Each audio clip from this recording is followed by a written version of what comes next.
Okay, now we're in another area of the woods and just showing different size classes of buckthorn. I love this size. It's about pinky to thumb diameter. You can see this buckthorn here is completely top killed after being defoliated. And you can see how dry, how easily that snapped off. We know that that part's dead. And it is still having a little bit of some suckers coming on the bottom here. So now we're on, this is just the second year.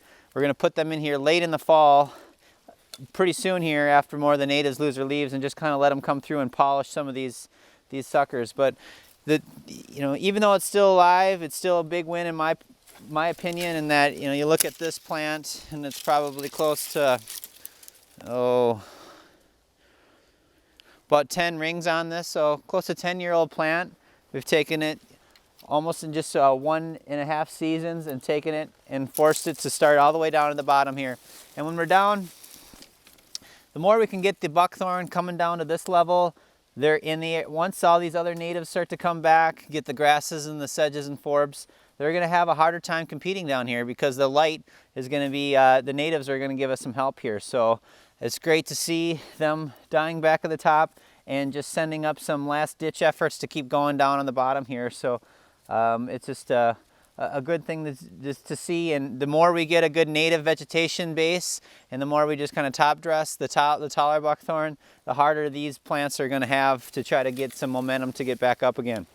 Even after the goats have been through here, they're leaving a lot of the lower vegetation. And here's a beautiful little hickory seedling that's coming up.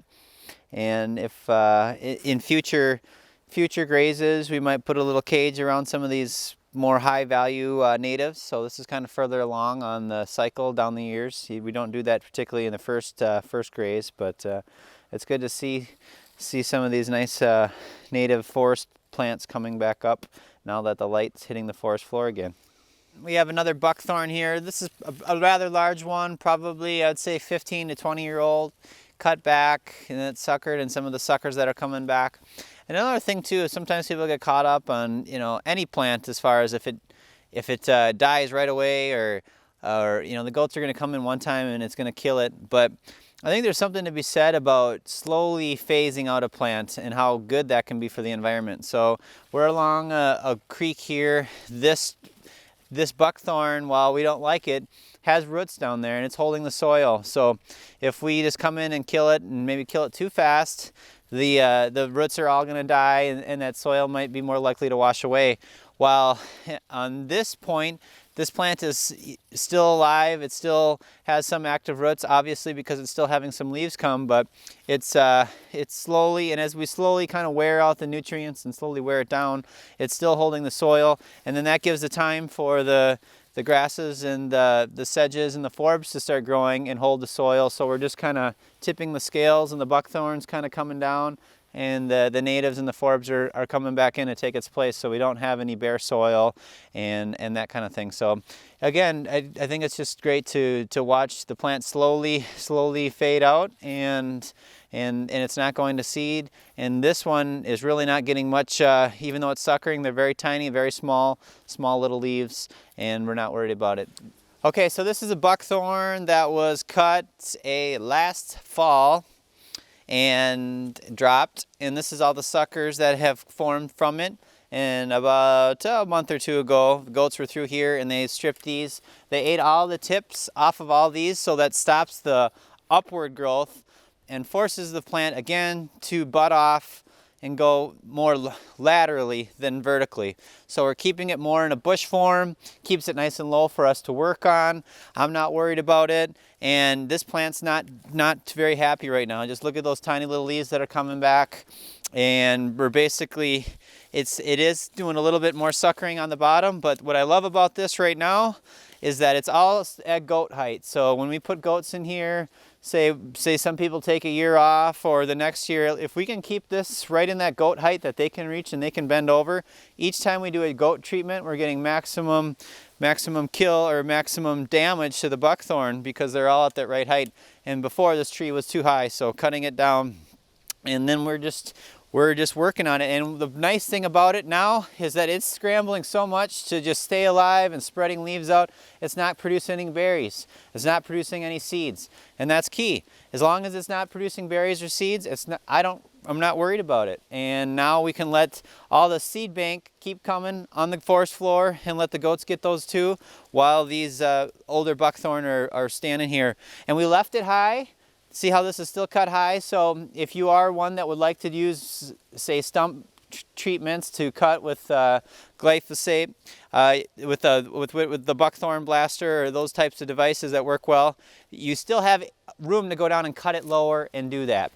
Or if you're a foliar spray type person, then you can come back. It's nice and low. You're not having to spray above your head, which is not safe for techs and other people that are out working on buckthorn. You keep it nice and low like this, you're able to work on it. So this is just an example of, in this buckthorn here, just a real quick guess, I'm probably guessing 10 to 15 years old, so it's pretty remarkable to really put, you know, a 10 to 15-year-old tree, boom, back into this state and just basically make it a plant that I'm not worried about.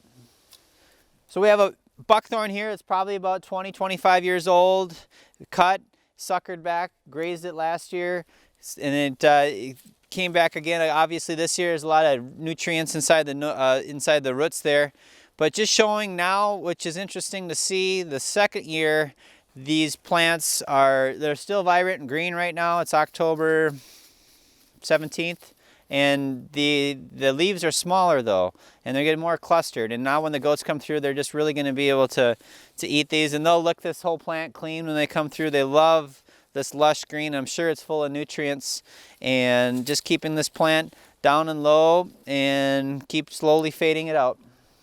Okay, now I'm in an area that we only graze goats in the wintertime when there's snow on the ground, and we're still developing and working on this, and watch for future updates and videos on this winter part, which I'm really excited about.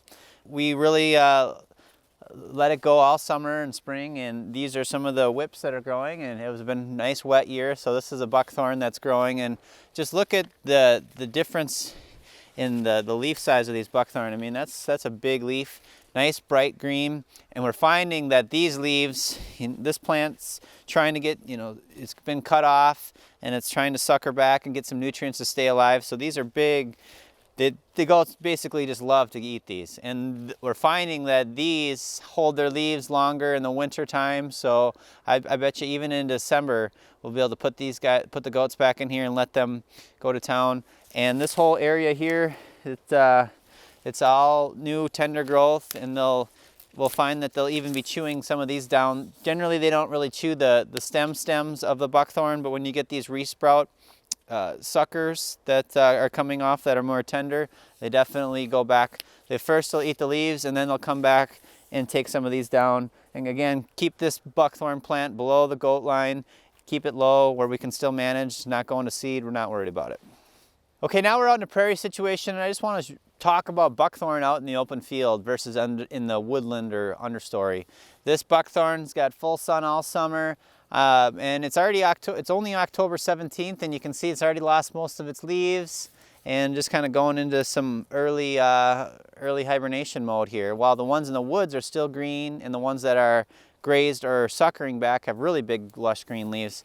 And I don't know, I'm just not have any science to back it up, but I just think a lot of these trees, once they get up to this point, they collect all the sun that they need to, and they're doing good and they're healthy, and they don't need to be scrambling like the ones that we're cutting and are just have that really vibrant green growth to really try to capture some energy before they go into winter. This one's probably doing pretty well, and as you can look in the background behind me, you see a couple smattering of buckthorn here and there, but again, when they drop those seeds, there's a lot of stuff competing with them. They got the grasses, the forbs, all that type of stuff. Over time, the buckthorn will definitely fill in, and it's good to get those ones, but just finding it not as much and as far of an infestation when they have something to compete with on the floor. So whether you're out in the prairie or whether you're in the woodland situation, if you really can get that understory to come back and help compete with it, and graze it at a time with goats where the goats aren't doing as much impact on the lower level,